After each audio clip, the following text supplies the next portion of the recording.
We're staying on the planned protest. State governors and law enforcement agencies are ramping up security to ensure the safety of lives and property. The authorities are also intensifying dialogue and hopeful that the protest may not hold, and if it holds, it should be without any incident.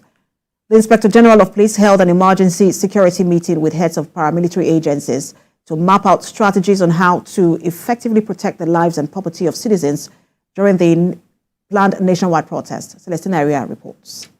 Security personnel will be given body cameras, which will be worn on the days of the protest. The Inspector General of Police says it is to ensure accountability on the part of the security agencies. The rights of Nigerians cannot be undermined, but the country cannot afford a repeat of the NSAS protest. Protesters are advised to be peaceful in their demonstrations to ensure protection from the police. We'll be sharing intelligence, we'll be discussing the roles that each agency will be playing in the event of a protest. The IGP says he's meeting with the senior advocate of Nigeria, Egbo Adegberuwa, over his letter written to the police as solicitors of the Take It Back movement group over their request for police protection during their protests will be held virtually. Shortly after, the meeting went into closed doors.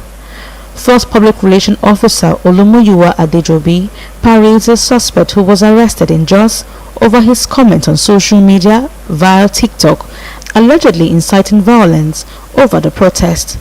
We were able to arrest this particular person, Sulaiman Yakubu, in Jos on the plateau, and of course, the 34-year-old resident of Jos North.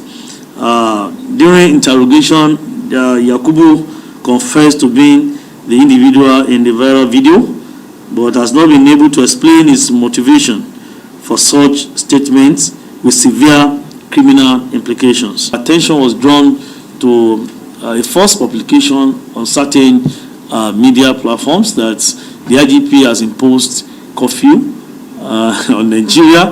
This is laughable, this is quite unfortunate, and of course mischievous. There have been several appeals made by the Nigerian government asking for time to resolve the issues they have raised. Celestina Area, TVC News, Abuja. In Lagos State, a court order has restrained and confined protesters to the Gani Fawahimi Freedom Park in Ojota and the Peace Park in K2 area of the state. The court, presided over by Justice Emmanuel Ogundari, gave the restriction following a preemptive ex parte application filed by the State Attorney General and the Commissioner for Justice, Lawal Pedro, seeking to maintain and secure public safety and prevent irreparable loss of lives and property during the period of the protest.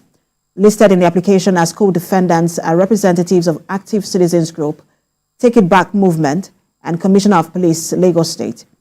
While moving his application before the court, Mr. Pedro argued that as the chief law officer of the state, and having been privy to notices by different interests who are for and against the nationwide protest, there is a need to protect the critical infrastructures of the state and prevent an irreparable loss of lives and property as witnessed during the NSAS protest in 2020.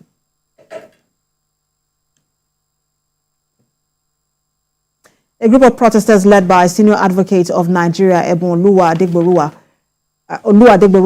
rejected the proposal by the Inspector General of Police, Kayode Egbetokun, for confined protest.